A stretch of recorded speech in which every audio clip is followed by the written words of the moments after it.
शिवसेनेकडून पवन कदम यांची गटनेतेपदी निवड.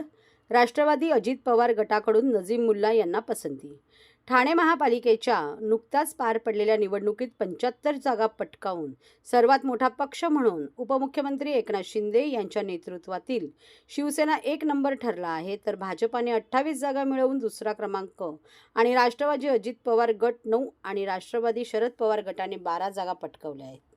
यातील शिवसेनेने पक्षाच्या गटनेता म्हणून पवन कदम यांची निवड केली आहे, तर राष्ट्रवादी अजित पवार गटाने नजीम मुल्ला आणि शरद पवार गटाने शानू पठाण यांची गटनेतेपदी निवड केली आहे. ठाण्यातील आनंद आश्रमात शिवसेना नगरसेवकांची बुधवारी बैठक पार पडली. त्यात प्रभाग क्रमांक 22 चे नगरसेवक पवन कदम यांना गटनेते म्हणून निवडण्यात आले.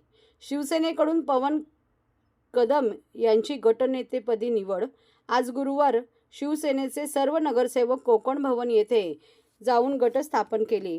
अजित पवार यांच्या राष्ट्रवादीचे विजयी आणि पराभूत उमेदवारांची एकत्रित विचारमंथन बैठक बुधवारी सत्कार हॉटेलमध्ये पार पडली. यावेळी उमेदवारांकडून पराभवाची कारणे जाणून घेऊन पुढील काळात जोमाने तयारीला लागा, पक्ष आपल्या पाठीशी खंबीर उभा आहे, असे आश्वासन उपस्थित उमेदवारांना देण्यात आले. या बैठकीत सूचक नगरसेवक राजन किणे यांनी तर सुहास देसाई यांनी अनुमोदन देत नजीम मुल्ला यांची गटनेतेपदी निवड केली. महापौर निवडीत राष्ट्रवादीची भूमिका महत्त्वाची असेल असा विश्वास राष्ट्रवादीचे आनंद परांजपे आणि नजीम मुल्ला यांनी बैठकीत व्यक्त केला.